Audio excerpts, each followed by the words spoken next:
ಜಿಲ್ಲಾಡಳಿತ, ಜಿಲ್ಲಾ ಪಂಚಾಯತ್ ಮತ್ತು ತೋಟಗಾರಿಕಾ ಇಲಾಖೆ ವತಿಯಿಂದ ಚಿಕ್ಕಮಗಳೂರಿನಲ್ಲಿ ಹಮ್ಮಿಕೊಂಡಿರುವ ಚೈತ್ರೋತ್ಸವ ಫಲಪುಷ್ಪ ಪ್ರದರ್ಶನವನ್ನು ಜಿಲ್ಲಾ ಉಸ್ತುವಾರಿ ಸಚಿವ ಕೆಜೆ ಜಾರ್ಜ್ ಉದ್ಘಾಟಿಸಿದರು. ವೀಣೆ, ಗಿಟಾರ್, ತಬಲಾ, ಪಿಯಾನೋ, ಡಾಲ್ಫಿನ್, ಚಿಟ್ಟೆ ಕಲಾಕೃತಿಗಳು, ನಾದಲೋಕ, ಗ್ರಾಮ ಪಂಚಾಯಿತಿ ಕಾರ್ಯಾಲಯ, ಮಹಿಳಾ ವಿಶ್ವಕಪ್ ವಿಜೇತ ತಂಡದ ಕಲಾಕೃತಿಗಳು ಗಮನ ಸೆಳೆಯುತ್ತಿವೆ. ಇದರ ಜೊತೆಗೆ ವಿವಿಧ ತಾಲೂಕಿನ ರೈತರು ಬೆಳೆದ ವಿವಿಧ ಹಣ್ಣುಗಳು, ಫಲಪುಷ್ಪ ಪ್ರದರ್ಶನಗಳು ಕೂಡ ಆಕರ್ಷಣೆಯ ಕೇಂದ್ರ ಬಿಂದುವಾಗಿವೆ. ಪ್ರದರ್ಶನವನ್ನು ವೀಕ್ಷಿಸಿದ ಸಚಿವ ಕೆಜೆ ಜಾರ್ಜ್ ಅಧಿಕಾರಿಗಳಿಂದ ಮಾಹಿತಿ ಪಡೆದರು. ಈ ವೇಳೆ ಶಾಸಕ ಎಚ್.ಡಿ. ತಮ್ಮಯ್ಯ, ಕೆಫೆಕ್ ಅಧ್ಯಕ್ಷ ಬಿಎಚ್ ಹರೀಶ್, ವಿಧಾನ ಪರಿಷತ್ ಉಪಸಭಾಪತಿ ಎಂಕೆ ಪ್ರಾಣೇಶ್, ವಿಧಾನ ಪರಿಷತ್ ಸದಸ್ಯರಾದ ಸಿಟಿ ರವಿ, ಎಸ್ಎಲ್ ಭೋಜೇಗೌಡ, ಜಿಲ್ಲಾ ಪಂಚಾಯತ್ ಮುಖ್ಯ ಕಾರ್ಯನಿರ್ವಹಣಾಧಿಕಾರಿ ಎಚ್ಎಸ್ ಕೀರ್ತನಾ ಸೇರಿದಂತೆ ಅಧಿಕಾರಿಗಳು ಉಪಸ್ಥಿತರಿದ್ದರು.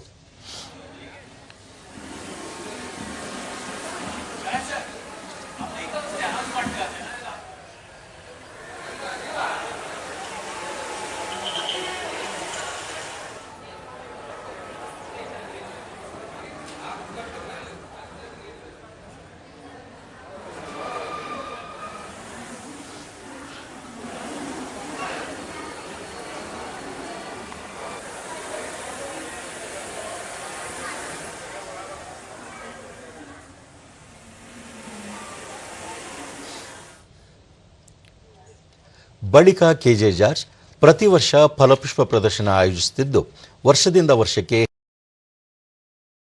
ಹೂವಿನ ಕಲಾಕೃತಿಗಳು ಸುಂದರವಾಗಿ ಮೂಡಿಬರಲು ಅಧಿಕಾರಿಗಳು ಶ್ರಮಿಸುತ್ತಿದ್ದಾರೆ ಎಂದು ಹೇಳಿದರು.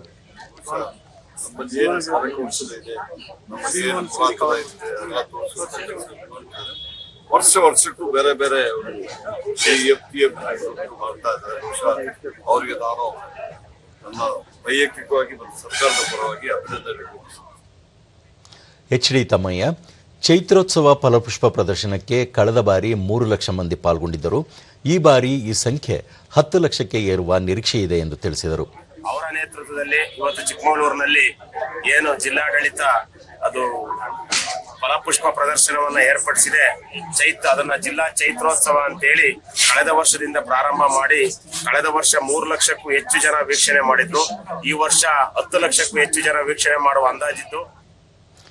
ಬಿಎಚ್ ಹರೀಶ್, ಚೈತ್ರೋತ್ಸವ ಕಾರ್ಯಕ್ರಮವನ್ನು ಜಿಲ್ಲಾಡಳಿತ ಅಚ್ಚುಕಟ್ಟಾಗಿ ಆಯೋಜನೆ ಮಾಡಿದೆ.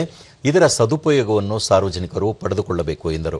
ಹಾಗಾಗಿ ಈ ಚಿಕ್ಕಮಗಳೂರಿನ ಜನತೆ ಎಲ್ಲರೂ ಸಹ ಬಂದು ಈ ಒಂದು ಆಯೋಜನೆ ಮಾಡುವಂತ ಕಾರ್ಯಕ್ರಮವನ್ನ ತಾವೆಲ್ಲರೂ ಬಂದು ನೋಡಿದ್ರೆ ತಮಗೂ ಸಹ ಆನಂದ ಆಗತ್ತೆ.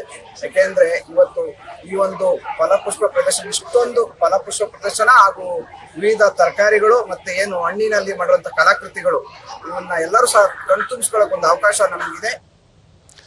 ಎಚ್ಎಸ್ ಕೀರ್ತನಾ, ಗಣರಾಜ್ಯೋತ್ಸವದ ಅಂಗವಾಗಿ ಚೈತ್ರೋತ್ಸವ ಹಮ್ಮಿಕೊಳ್ಳಲಾಗಿದ್ದು 4 ರಿಂದ 5 ಸಾವಿರ ಮಂದಿ ವೀಕ್ಷಣೆಗೆ ಆಗಮಿಸುತ್ತಿದ್ದಾರೆ. ಸಾರ್ವಜನಿಕರು ಗಿಡಗಳು ಹಾಗೂ ಕಲಾಕೃತಿಗಳಿಗೆ ಯಾವುದೇ ಹಾನಿಯುಂಟು ಮಾಡದೆ ಜಿಲ್ಲಾಡಳಿತದೊಂದಿಗೆ ಸಹಕಾರ ನೀಡಬೇಕು ಎಂದರು. ಈ ಕಡೆ ರಶ್ ಆಗದಿರುವ ಹಾಗೆ ಜನಗಳು ಸಹ ಸಹಕರಿಸಬೇಕು. ಇದಕ್ಕೆ ಪೂರ್ಣ ಪ್ರಮಾಣದ ಸಹಕಾರವನ್ನ ನೀಡಿರುವಂತಹ ಪೊಲೀಸ್ ಇಲಾಖೆ ಆಗಲಿ, ಜಿಲ್ಲಾಡಳಿತ, ಡಿಸಿ ಸರ್, ಅವರೆಲ್ಲರಿಗೂ ಧನ್ಯವಾದಗಳು.